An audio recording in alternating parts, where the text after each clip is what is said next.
Thank you, everybody. Thank you so much for joining. I'm Stanley Lowe, Symphony's VP of Client Services. So we're a customs AI solutions provider operating across a number of industries.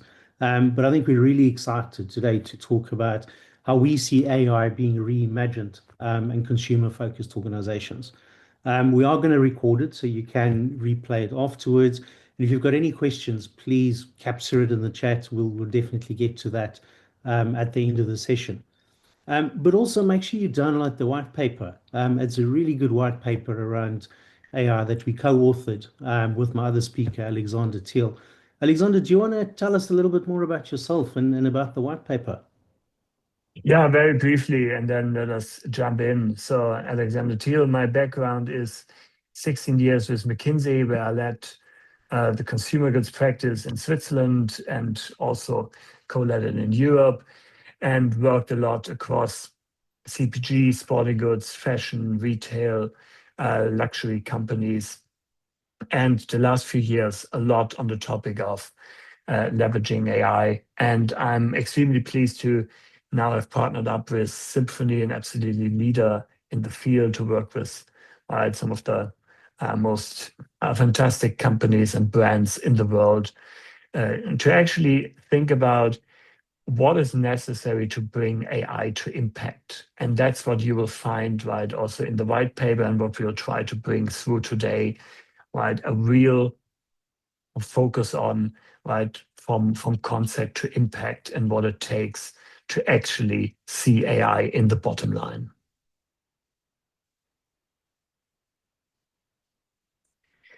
Okay, so let me start maybe with the core thesis of the session, right? We really believe that by 2030, consumer companies will split into two groups: the ones that are compounding an AI advantage, and the ones that are really trying to catch up. And there is something that makes this moment in a way unusual. The split is not about actually who is using AI. We see from all kinds of surveys that 80, 90, 95% of companies in the consumer field are using AI. The difference is who is scaling AI, who has moved from AI out of scattered tools into actually integrating it into the operating model. And what we want to get to is what this scaling, this integrating it into the operating model actually mean. And to start with a high-level message, it is very much about where AI sits, right? Because in the most basic form, AI is used today as a productivity tools at the edges of the business, right? People are drafting emails faster, summarizing meetings, etc. But that is very much invisible in the numbers in the bottom line. Scaling an AI and integrating into the operating model means that it sits inside the decisions that actually move the P&L. And of these, of course, many exist. And so to picture the difference very concretely, right, across consumer companies, what does it mean inside the decisions that move the P&L? For example, a grocer that throws away far less of its fresh range while keeping shelves actually fuller. A fashion retailer that does not end every season buried in clearance stock. Consumer packaged good companies that knows promotion by promotion which trade dollar is actually best spent where, or sporting good brands that designs a next shoe or apparel item based on data, not on design inspiration. We will get more detail into these examples and case studies, but this is where the differentiator specifically lies in consumer good industries. Because in consumer good, right, everyone, independent of the sub-industry, runs the same dual agenda, right? Protect margin and profitability while unlocking growth. In an environment with actually very thin margins, very volatile demand and growth, and what we all know, inflation-driven rising cost to serve. So AI is the one lever that can work effectively at both sides of the equation. So when we say AI at scale will be the key determinator of outperformance versus underperformance through 2030, that's not a slogan. That's actually what we already see. And if we go to the next page here exactly, we see that Symphony actually ran an AI readiness survey across almost 110 consumer organizations. And what we see is that only 15%, so roughly 1 in 7, have AI actually embedded in core workflows. Only 15%.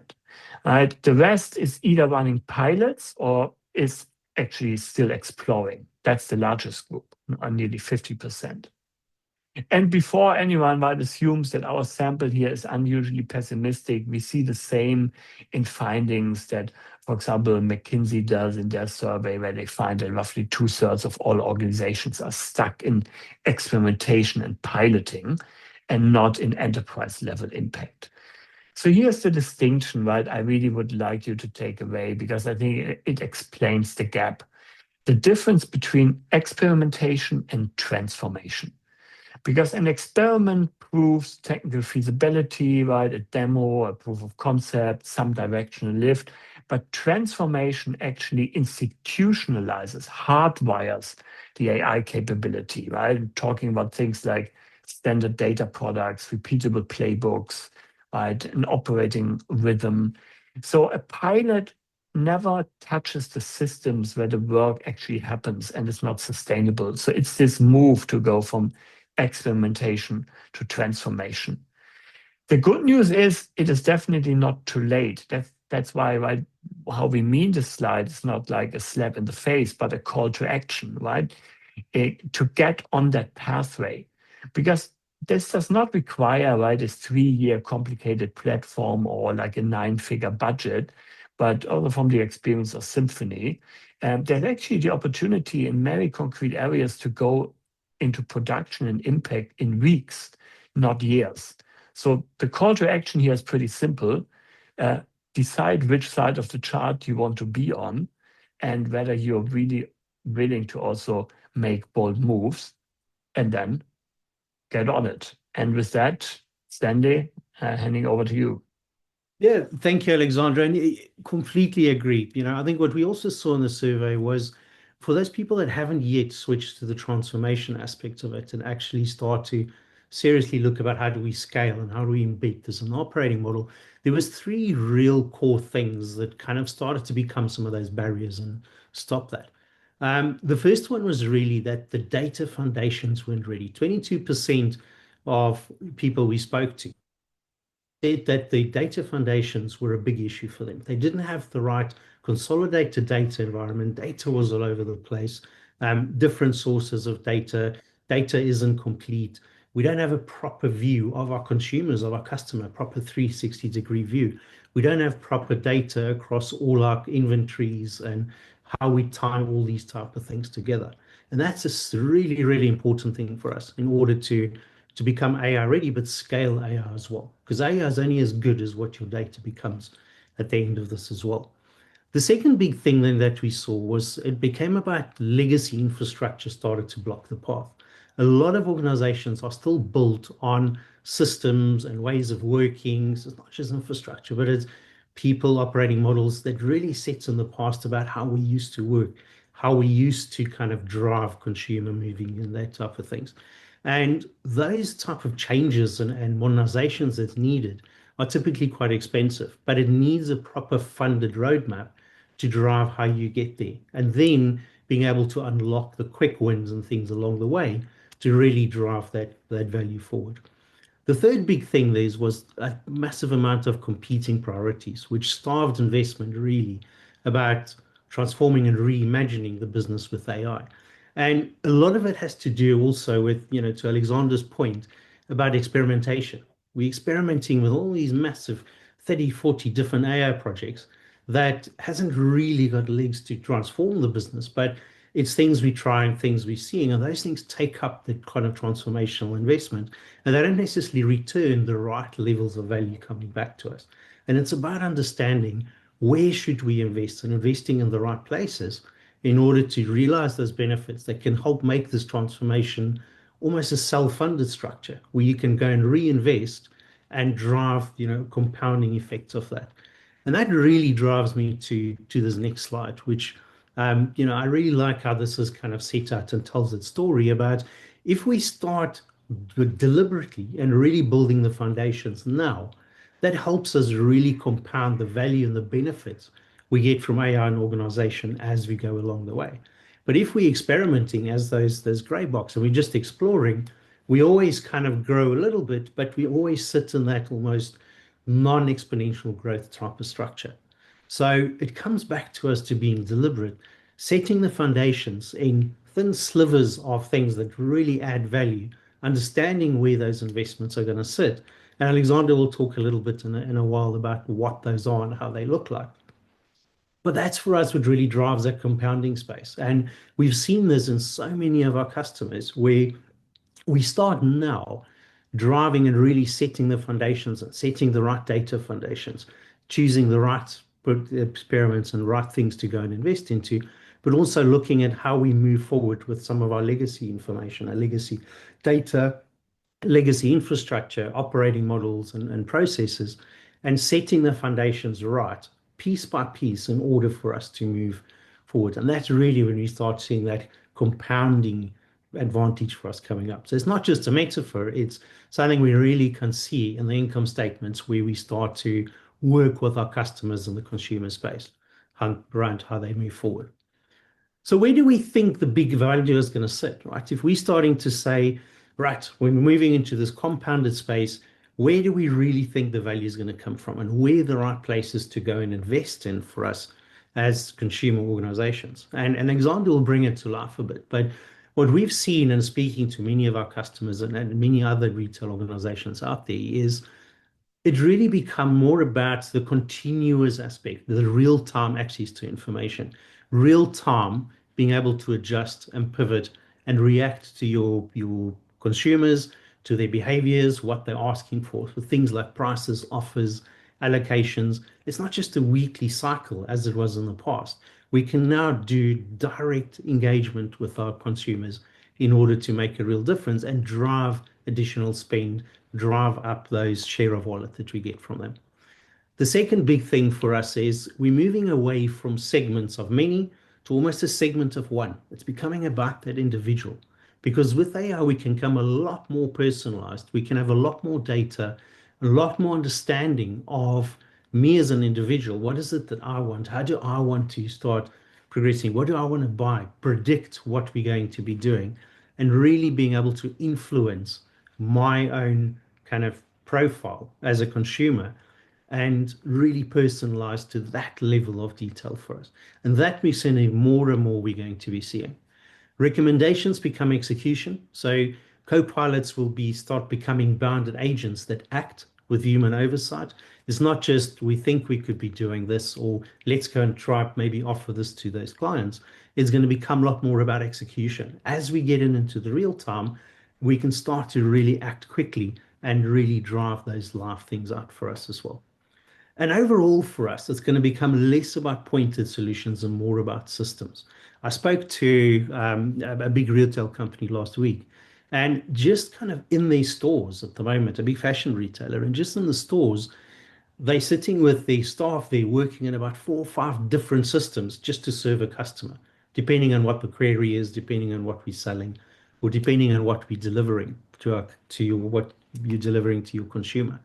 And those things all are going to become less pointed solutions and more integrated systems. The more we can integrate our systems throughout the value chain, whether it's R&D, supply chain, commercial service, whether it's sales, the more we can link all those things together into a single system and use AI to automate the links and to automate the workflows within that, the more efficient we are as organizations, but the better experiences and service we can deliver to our retailers and to our consumers at the end.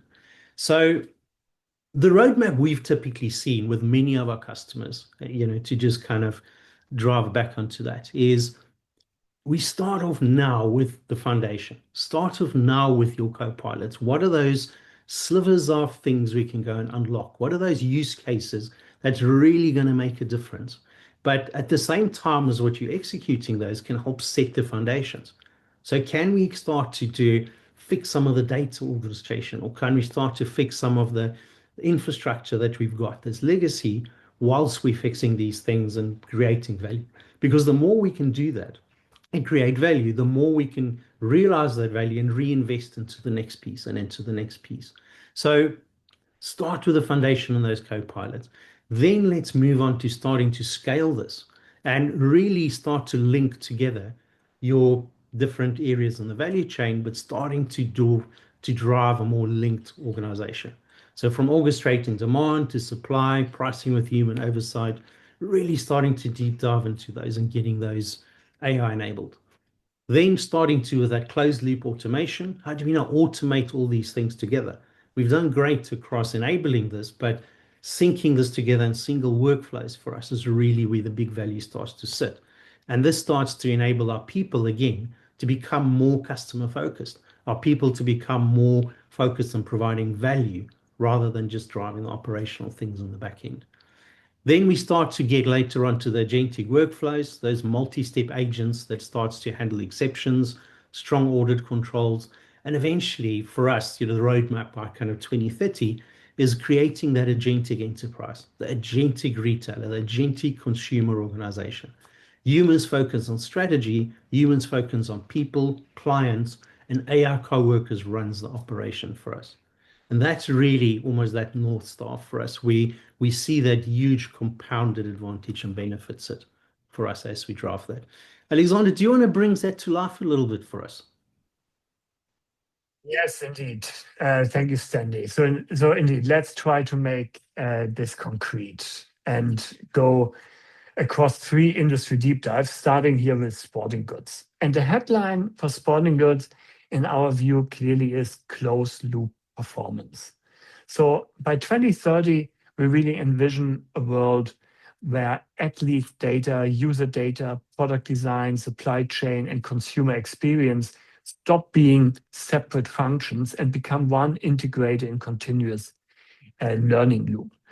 We go into a lot of detail right around this in the white paper, but let's go into one specific application that also jumps out of this page, right? AI-powered biomechanical analysis. And we talk about here about a 3 to 7 points EBIT impact. So we think this is really significant. It's actually the single largest lever in our entire sporting goods lever catalog that we have in the white paper.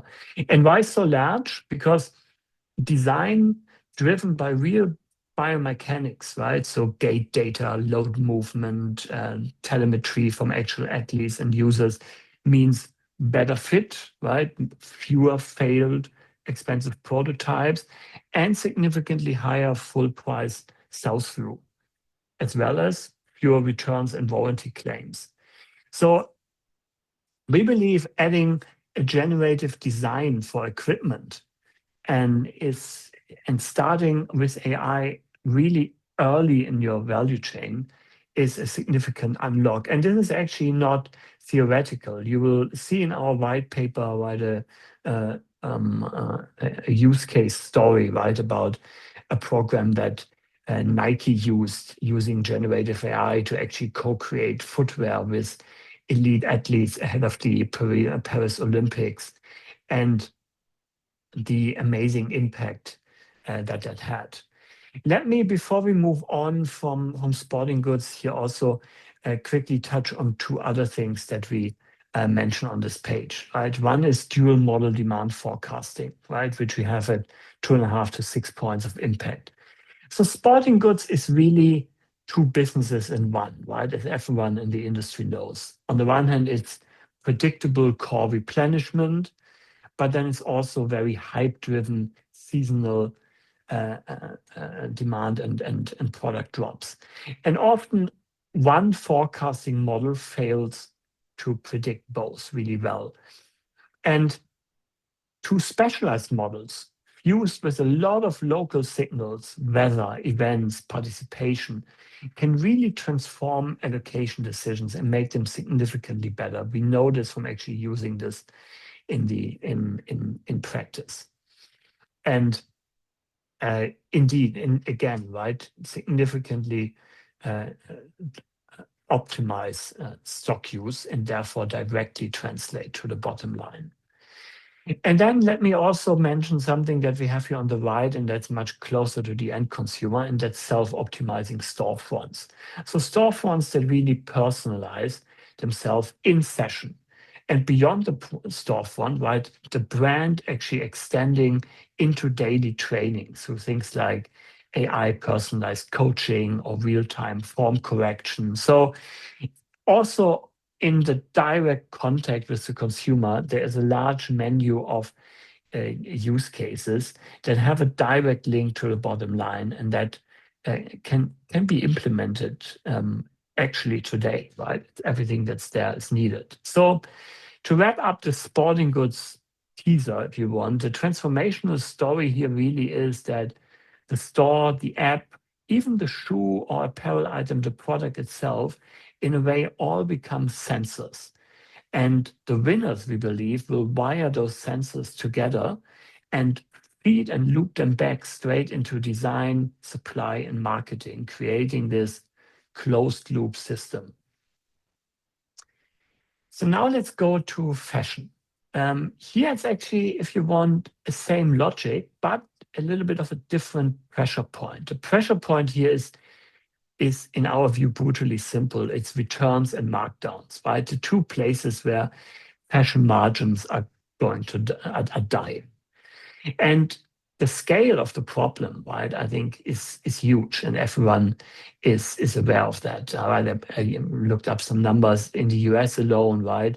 Retail returns in fashion hit $89 billion in 2024. And so it's a huge number, and it's a huge number on every individual fashion company's P&L sheet. So every improvement here can make a big difference. And in apparel, right, the number one driver for that is, of course, fit. Why the quote on the slide actually matters, right? Near zero return journeys enabled by fit intelligence, right? So, and with that, we mean things like virtual try-on, body measurement sizing, feedback loops that learn from every too small, too tight, too large return reason.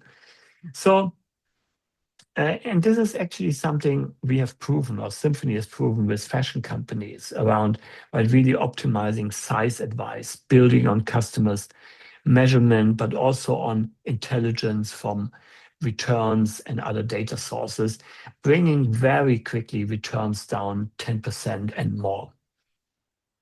So then the four levers on this slide, right, which we really believe work as one system. AI-powered trend forecasting, right, detecting micro trends from social search all the way to runway quite early. Right, initial buy and assortment planning, because in fashion, right, most margin is won or lost before the season starts. It's in the buy, getting the buy right, and then you don't need to mark down.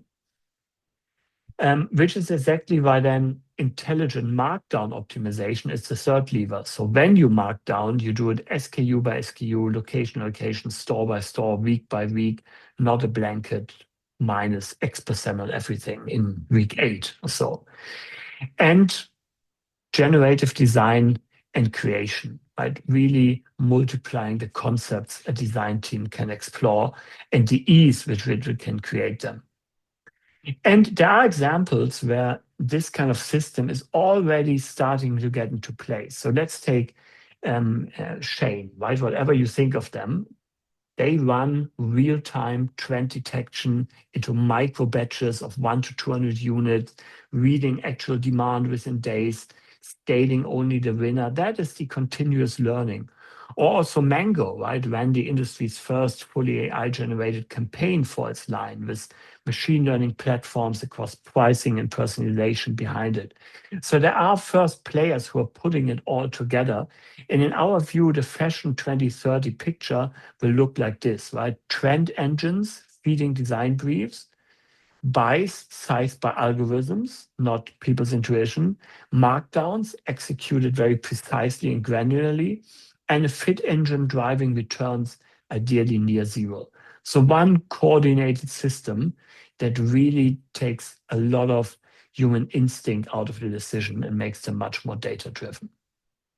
So let's go from here to our last industry deep dive, right, around CPG and grocery, which are, of course, right, different industries, but we believe there's so much blurring of the lines, right, with retailers going into own brands and direct commerce becoming more important for many consumer companies. We put them here side by side. So it's two industry on one slide, also because there's, in our view, one shared theme, and that's autonomous planning and ideally zero-touch operations.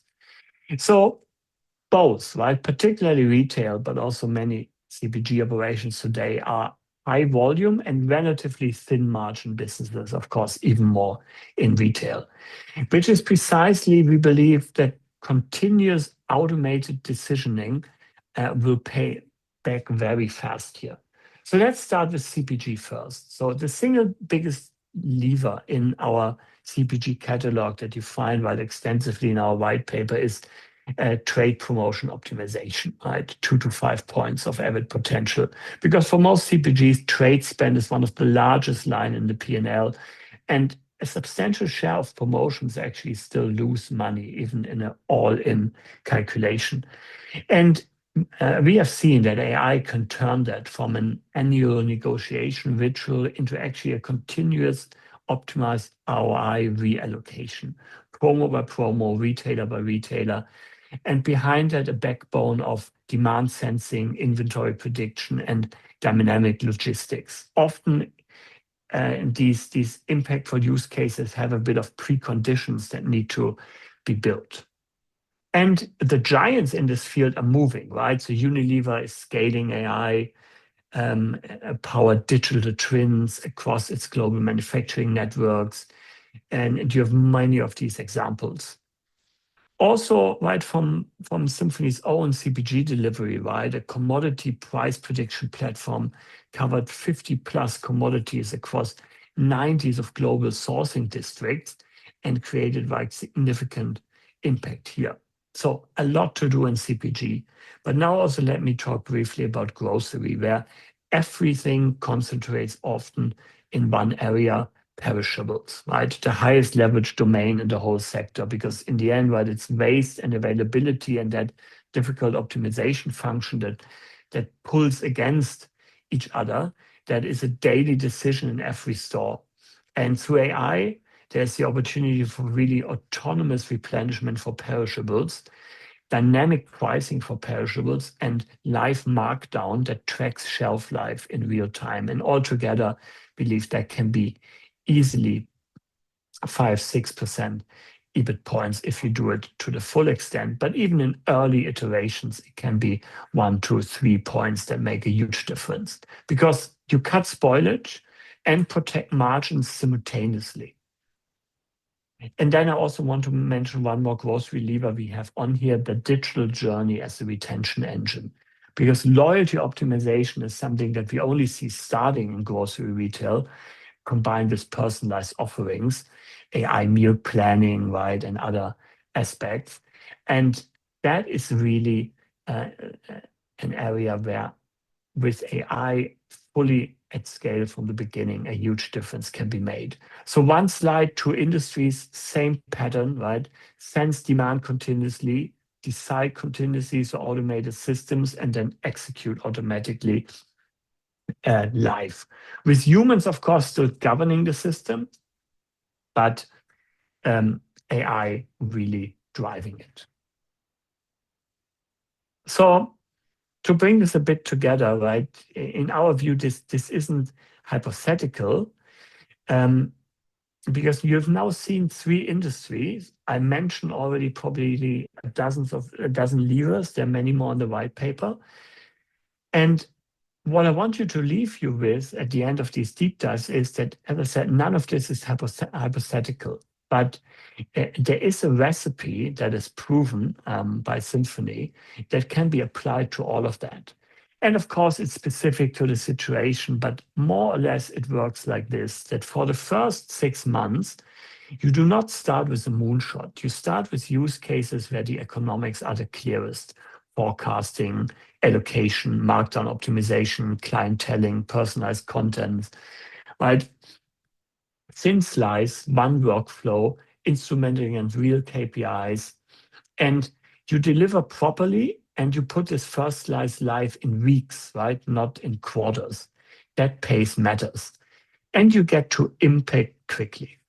And then Horizon 2, right, is then a multi-year journey. And here it goes into the differentiation bets. So here it's really about building, right, more complicated use cases about autonomous trend engines, biomechanical digital twins, these integrated systems we talked about. So here you really build not only impact, but competitive advantage. Here you go from creating early impact to really scaling AI. And then when you have built that, right, you go to Horizon 3, autonomy targets or closed loop design. So here we talk about things like the self-optimized storefront, right? Real AI autonomy and planning, pricing and replenishment, system acting within some guardrails, but with a lot of degrees of freedom. So this is really the agentic world that Stanley also talked about. But the key thing is that this recipe of starting with impact quickly, then scaling where you see the biggest advantage, and then really getting into full system transformation is a proven one. And the 15%, they are on these paths. The 85%, they are somehow stuck in still making the link towards impact. They're experimenting, they're piloting, they are spending money, but they're not yet getting the results. So that's why we also dedicate part of our white paper, particularly on not only what to do, but also how to do it. So here, let me stop because while everything I've shown you is a bit in ranges, levers, and roadmaps, and the fair challenge of it is, of course, prove it, which is exactly where we try to go next a bit. So Stanley is going to show us what this looks like when it becomes real. Yeah, absolutely. Thank you, Alexandra. And as you see, these 15% that's really kind of taken this and driving the transformation, you're actually seeing real value coming out. In a global fashion retailer, quite large, about 7,200 stores, we're seeing almost 10 times faster analytics delivery. And this is not just analytics on one specific area, but we started with a slice of doing this within their stock holding area and started to expand that and connecting back to the customers and having that proper end-to-end view. And this analytics is coming out 10 times faster already and escalating as we're moving forward. So just that alone is driving huge, huge value for them already.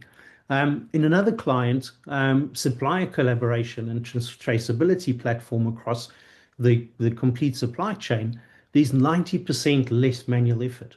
Now, that's already a big saving in terms of efficiency, but in terms of accuracy and cost reduction by losing stock and those type of things in the supply chain is really massively within that. Another big environment for us is where we started doing AI Sales Copilot, where we really started getting AI to help and embed this into the sales reps. And they're starting to see 500% more efficiency already measured within that traction. So again, driving more sales, driving more profitable sales because your cost of sale is so much less within that. In another retailer we worked with, Black Friday, everybody knows Black Friday is absolutely crazy.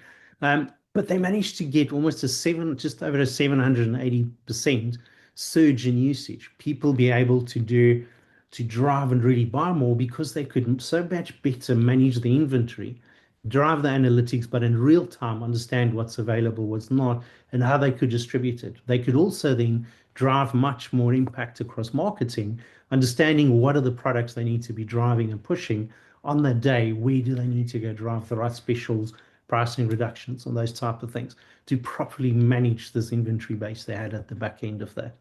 And all those things relate into, marketplace growth at the end of the day for a same client, actually, 41.5% growth just in the marketplace across moving those type of things. And then we worked with a pickup truck accessory retailer, really interesting company. But they work, obviously, they're a wholesaler that works through a number of dealers. And they started to push out a community hub, again, giving those dealers access to data, information, client access, real view of when those customers are buying those accessories, prediction on what's going to come up. And more than 12,000 of those dealers started to adopt this because the value they could see was so much more and so much better. And those dealers are going to pivot towards selling those specific products. So we're definitely seeing where they're taking this 15% is taking this approach. We're starting to see that compounding effect I spoke about earlier and really starting to drive more and more value coming out rather than to just doing a number of experiments, and not really kind of getting into to where they need to get to. So I suppose the question for us today, and I think this is Arizona kind of what you ended up on in your examples as well, is where are we? Where are you on your journey? Are you still piloting isolated experiments, no shared foundation, manual decision cycling persists? Or are we starting to see results? Are you kind of moving into this world of starting to compound now, building those foundations in place, continuating, orchestrating those decisions, and deliberately moving toward that harder displace in 2030? And for me, this kind of goes back to, are we driving this kind of Me Too type of strategy with AI around everybody doing it, so we should do it as well? Or are we actually driving a disruptive strategy which says, get the foundations in place and let's start, move forward and compound now and add to that 15% that, really sees that value for us? So how we typically look at this, how do you start getting into this compounding space? Because that's the interesting question, right? Yes, we know we need to do this, but where do we start? What we typically do as Symphony is we help our clients diagnose, run that initial cross-functional AI maturity diagnostic, understand where we're at. What is it that you need to focus on? And what does your environments look like? What does your data look like? What does your legacy infrastructure look like? What's your operating model? How do you approach clients? What is the experiences you want to be able to unlock for your consumers? Choose that thin slice then of what is those real use cases, to Alexander's point earlier, where the value sits. What are the low-hanging things we can go to? Not the moonshots, not those things. Where can we really see quick and immediate value? Prove those, run those within weeks, 4 to 6 weeks, almost run daily environments where you can go build a prototype, see how it runs, the next day make changes to it, and run those things within a very quick 4 to 6 weeks, AI enabled, AI driven, and really start to instrument those business KPIs that you can measure against that. So prove those things are what the right place is, and then start to scale it. Select your first use case, scale that out, bank the value for that was there, and then start to reinvest that into the next one and into the next one, and keep building that foundation as we're moving forward. But it's about being deliberate with choosing that kind of 15% compound path and building those real foundations out.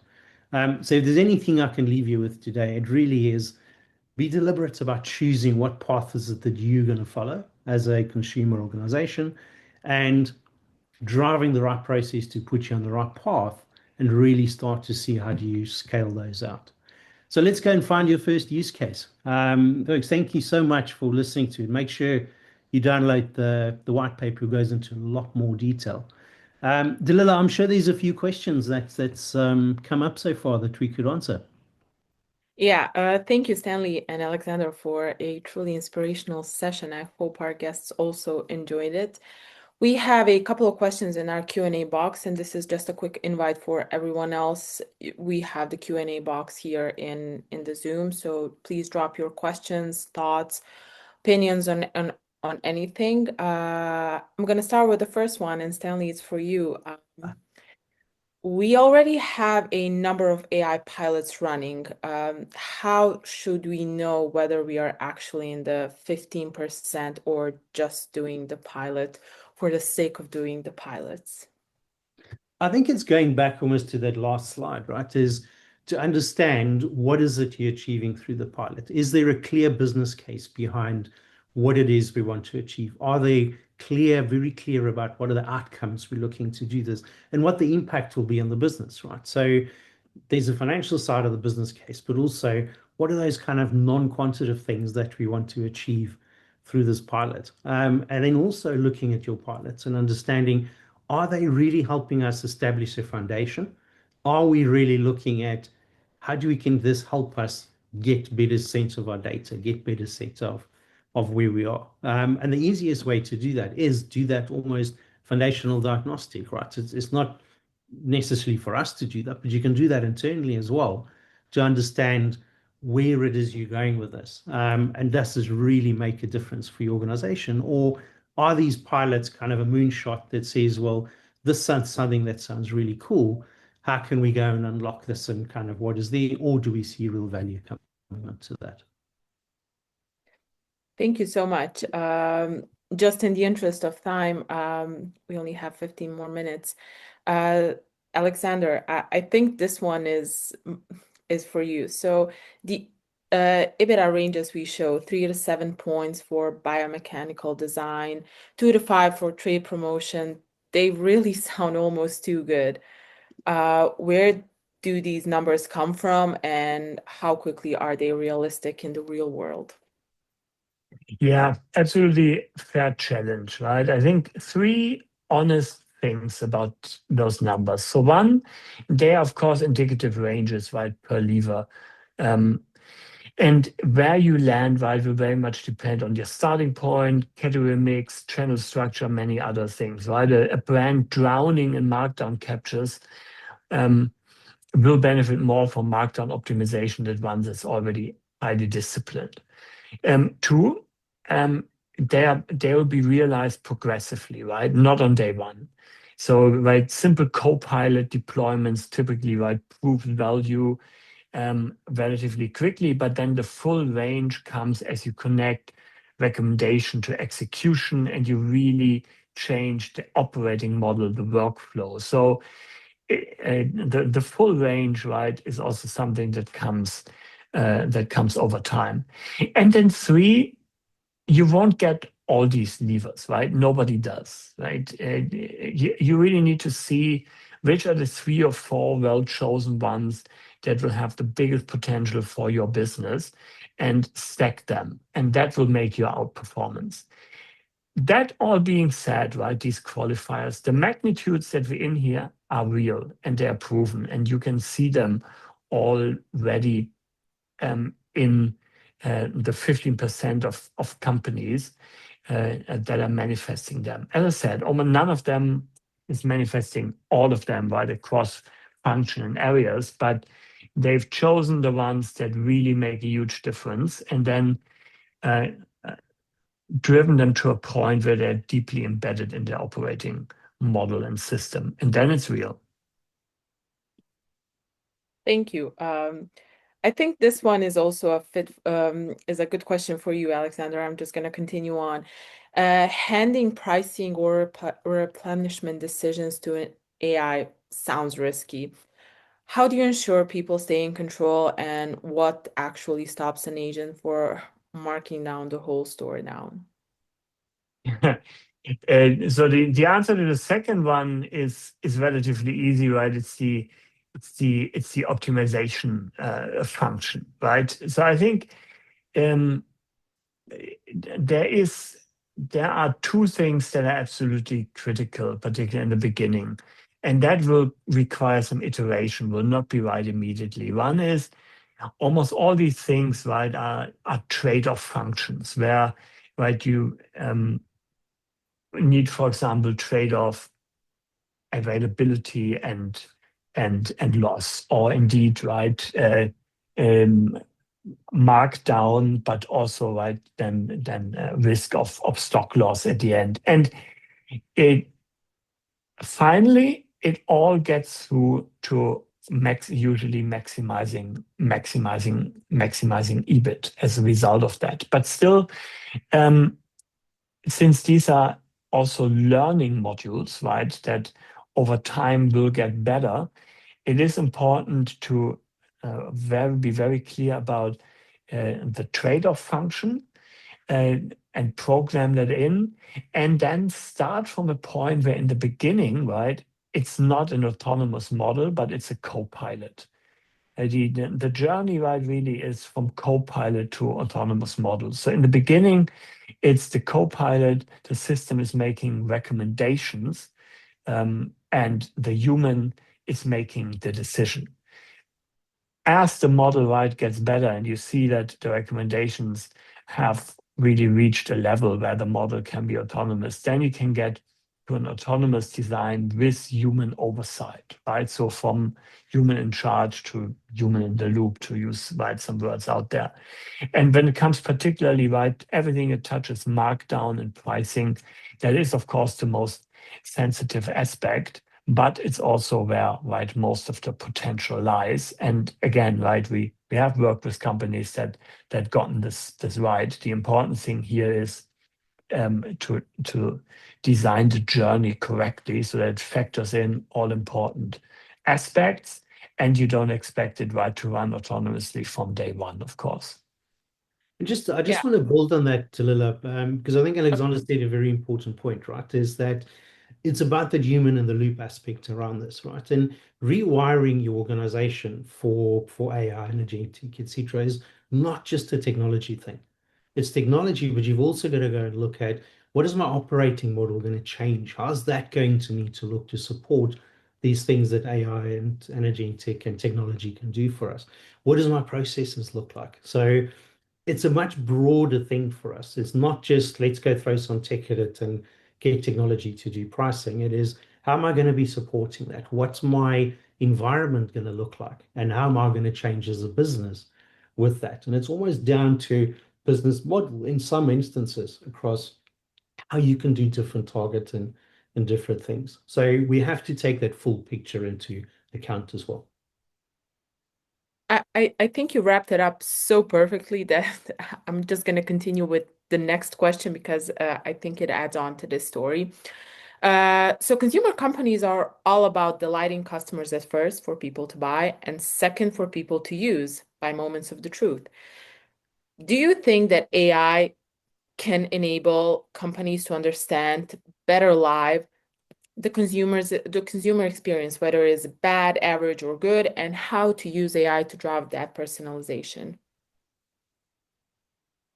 Alexander, do you want to go first and then I'll Yeah, sure. I think that's an absolutely key aspect, and particularly, right. I mean, here when it came to sporting goods and fashion, we even talked about it, but I think it's also real in other parts, because at the moment, right, the user feedback that companies actually receive from usage is very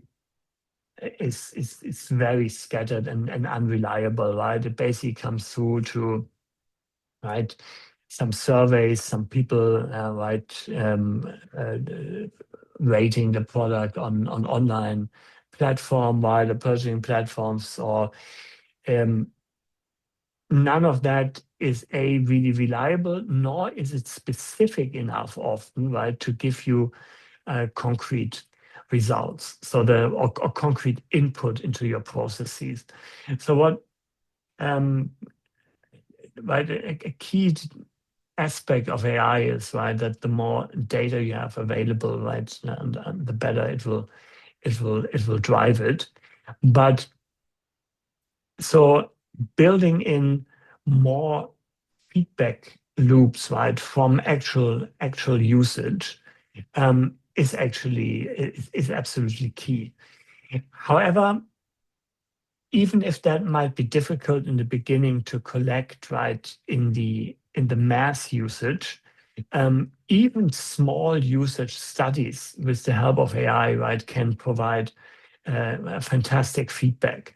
So let's take the example, for example, right, of a sporting goods shoe, where, I mean, of course, in the past, right, you also had tests when you invited users and athletes, right, and you had them walk with the shoe, run with the shoe. You would do, right, certain tests and scans and the like to see, right, how the product was performing. But what you can now do with AI, right, where you get super detailed biomechanical feedback, telemetry data, and you create almost like digital clones, not only of the product, but also of the person using it. And you get detailed and holistic feedback on the whole performance, and you feed that back into your design process, is like a completely different richness of data.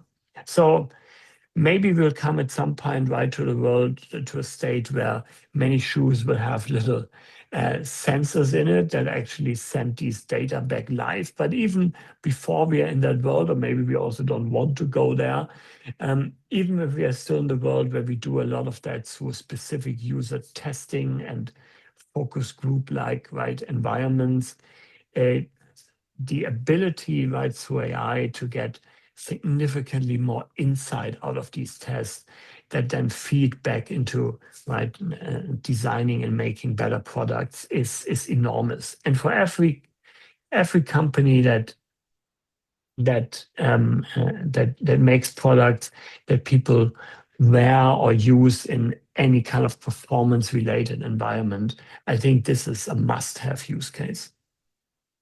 Yeah, agreed. And I think what I've seen is kind of maybe 2 points. Is the one is I think the one great thing for us with AI is we can now do this design and get feedback and experience everywhere across all channels, right? So across digital channel, but even the physical channels. I've seen a company, for example, using video analytics with AI to predict and see exactly where people go to in store. So, we've set up certain merchandising areas. Do people even look at it? Or do people just go past? Which areas are they not going into? How effective is it? And what the behavior is of people and that experience in store that could measure. And I think the second point for me, just to build on what Alexander said, is I think what AI allows us to do is get a lot more personalized across that experience and have much more real-time actions we can take to that for us across creating but bettering that experience, but at a more of a segment of one, not just a group of people where we look at certain